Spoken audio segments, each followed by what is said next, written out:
Antenne Réunion et la ville de Saint-Joseph vous présentent C'est Saint-Jo.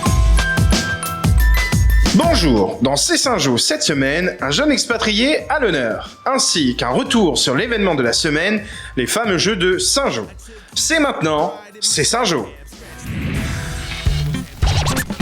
Profitant des vacances pour revenir dans son île natale, nous avons pu nous entretenir au stade de Langevin avec Ludovic Ajorc, le fils d'un célèbre joueur de l'Excelsior de Saint-Joseph, Jean-Noël. Du haut de ses 1m96 à 23 ans, l'attaquant du Clermont Foot nous parle de son équipe dans une région plutôt connue pour son rugby. Ils prennent beaucoup de place, mais bon, on essaie d'exister, mais après voilà, nous on a le plus petit budget de Ligue 2, donc c'est compliqué. Malgré cela, il reste satisfait de sa saison. Ça a été pour une première saison pro, j'ai fait 28 matchs, donc assez content. J'ai marqué 6 buts, j'ai fait 4 passes, donc je dois travailler encore pour essayer d'être mieux cette année.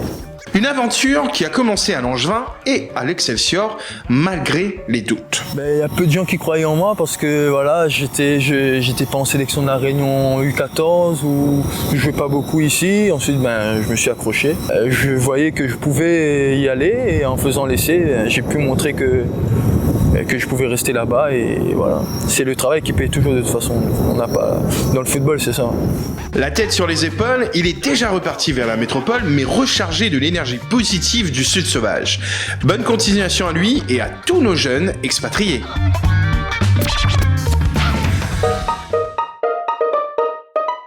La semaine a été sportive et surtout très divertissante avec les fameux Jeux de Saint-Jo qui, comme chaque année, ont vu les différents quartiers de la commune s'affronter avec beaucoup de fair-play. Du 18 au 22 juillet, le rendez-vous était fixé à partir de 17h au gymnase Henri Ganowski, où les équipes d'enfants ouvraient le bal avec un sacré moment de bonne humeur, mais aussi de compétition, sur des jeux qui mettaient déjà à rude épreuve les muscles, mais aussi les cerveaux ou la dextérité.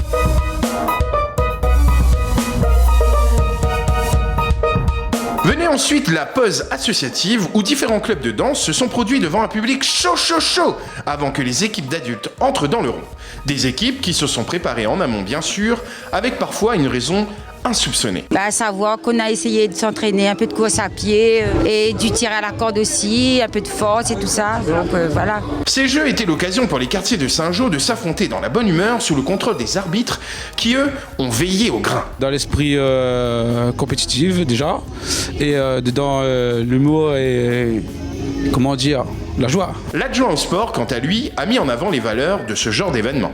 Et se retrouver dans un esprit familial, dans un esprit festif, sportif, autour de ces valeurs-là, ça ramène aux valeurs fondamentales de notre République. Pour sa 17e édition, les spectateurs ont eu droit une fois encore à du fun, des rires, des fous rires et bien sûr à des gamelles en tout genre avec les 11 jeux proposés au public et un final diffusé en direct sur Saint-Jo TV, la web TV de la ville, permettant de voir la victoire finale de l'équipe de Plaine des Grègues, Bel Air. Rendez-vous est pris pour l'année prochaine. À l'agenda cette semaine, 2 événements à ne pas rater avec les contes du vendredi, ainsi que la première édition du Troquet ce dimanche 30 juillet à la halle de Saint-Joseph de 9h à 12h. Bonne semaine à vous et à mardi prochain.